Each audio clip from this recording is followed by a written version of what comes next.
আজকে আমাদের পোকোসোনার কপাল ভালো। সকাল সকাল দিদির কাছে কোলের মধ্যে বসে আদর খাচ্ছে, বিশাল একটা ব্যাপার।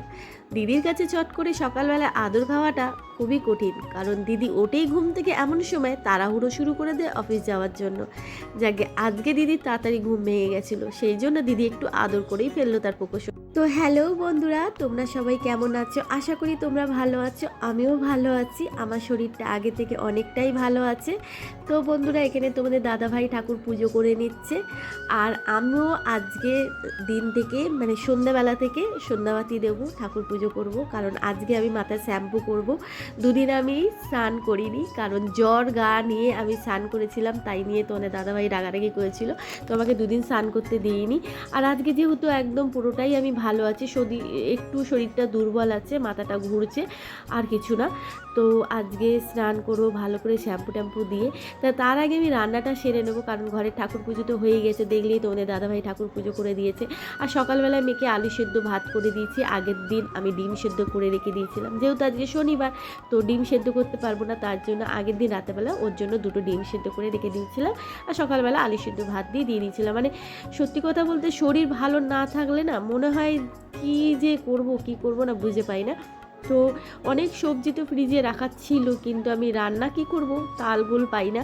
আর আমার মেয়ের অনেক নাটক, এইটা খাবো না ওটা খাবো না, মানে সবই খায়, কিন্তু অফিসে আমি এই খাবার নিয়ে যাব না ওই খাবার নিয়ে যাব না, আমাকে ভালো মতন রান্না করে দাও, সবাই আছে, আমি এরকম খাবার নিয়ে যাব না, এরকম একটা ব্যাপার থাকে।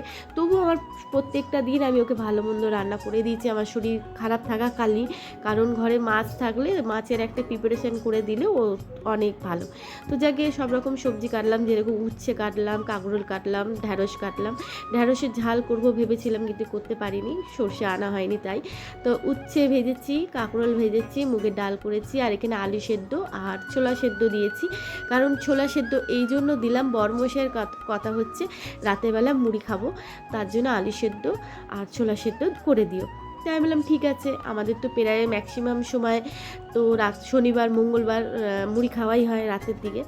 তো আমিও চিন্তা করলাম ঠিক আছে, আমিও খেয়ে নেবো একটু মুড়ি রাতের বেলায়। তো আমার মেয়েও ছোলা সেদ্ধ খেতে ভালোবাসে, পোকোসোনাও ছোলা সেদ্ধ খেতে ভালোবাসে। তো অনেকটাই ছোলা রাখা ছিল ফ্রিজের মধ্যে, তো সেদ্ধ বসিয়ে দিলাম একটু নুন একটু তেল দিয়ে, কারণ একটু দেখতে ভালো লাগবে, আর নুনটা দিলে ছোলাটা সেই স্বাদটা আসবে। তো আজকে যেহেতু শ্যাম্পু করে স্নান করেছি, মানে একটা ব্যাপারটাই আলাদা, নিজেকে একটু যেন বেশ ঝকঝক চকচক লাগছে, ফ্রেশ লাগছে। তো এই যে আমি সুন্দর করে স্নান করে সিঁদুর টিঁদুর পরে তোমাদের কাছে একটু চলে আসলাম পরিপাটি হয়ে। তারপরে খাওয়ার পালা। তো এই যে কাঁকরোল ভেজে নিয়েছি, উচ্ছে ভেজে নিয়েছি, আর মুগের ডাল তো করেইছি, কিন্তু ঢ্যাঁড়সের ঝালটা করতে পারলাম না, ওই যে সর্ষে ছিল না ঘরে, তার জন্য। তো এখানে যে সকালে ভাত মাম্পিকে বানিয়ে দিয়েছিলাম, আলু সেদ্ধ ভাত, তো কিছুটা রয়ে গেছে, একজনের হয়ে যাবে আরামসে, হয়েও বেঁচে যাবে, পোকোসোনা আমি দুজনেই খেয়ে নিতে পারবো। আর এইদিকে তোমার আলু সেদ্ধ ছোলা সেদ্ধ হয়ে গেছে। রাতের আমাদের কি বলা যায় এটাকে, ডিনার, রাতের ডিনারের প্রিপারেশান আগাম রেডি করা হয়ে গেছে। তো ভাত এখানে রেডি হয়ে গেছে। আর আমার পোকোসোনাকে দেখেছো, যেহেতু ও খাবে, মানে ওর খাবার টাইম হয়ে গেছে, তার জন্য কোনায় গিয়ে লুকিয়ে আছে মাদুর ছেড়ে। এমনি তো মাদুরে থাকে না, খালি মেঝেতেই থাকতেই ভালোবাসে, এমন একটা ছেলে আমার।